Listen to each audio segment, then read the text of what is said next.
రాజన్న సిరిసిల్ల జిల్లా వేములవాడ పట్టణంలో 3వ వార్డు లక్ష్మీపురంలో ఏకలవ్య ఎరుకల సంఘం ఆధ్వర్యంలో పోచమ్మ అమ్మవారికి బోనాలు సమర్పించారు. సభ్యులు సాంప్రదాయ దుస్తులు ధరించి నెత్తిన బోనం ఎత్తుకుని ర్యాలీగా వెళ్లి పోచమ్మ అమ్మవారికి బోనాలు సమర్పించారు. ఈ సందర్భంగా సంఘం సభ్యులు మాట్లాడుతూ పోచమ్మ తల్లి దీవెనలు ప్రజలందరిపై ఉండి పాడి పంటలు బాగుండాలని, వర్షాలు సమృద్ధిగా కురిసి రైతుల కళ్లలో ఆనందం నిండాలని వారు ఆకాంక్షించారు. గతంలో ఎన్నడూ లేని విధంగా ఈ ఆషాఢ మాసంలో మాల సంఘం ఆధ్వర్యంలో బోనాల పండుగ వేడుకలను అత్యంత వైభవంగా నిర్వహించినట్టు తెలిపారు.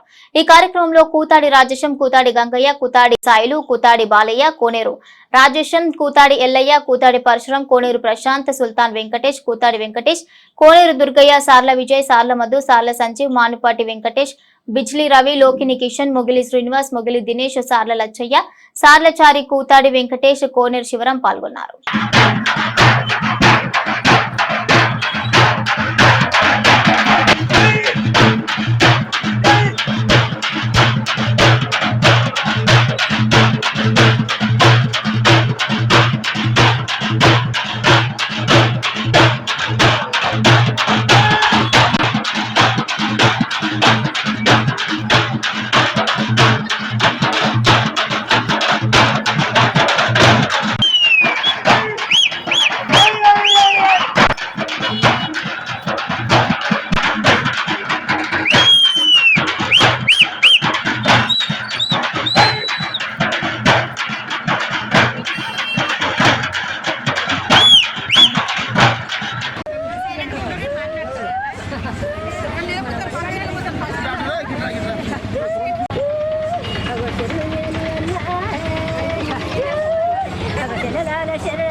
పట్టణంలోని 3వ వార్డు లక్ష్మీపురం ఏకలవ్య సంఘం తరఫున మా వార్డు ప్రజలందరూ కలిసి ఆషాఢ బోనాలు సమర్పించడం జరుగుతుంది పోచమ్మకు.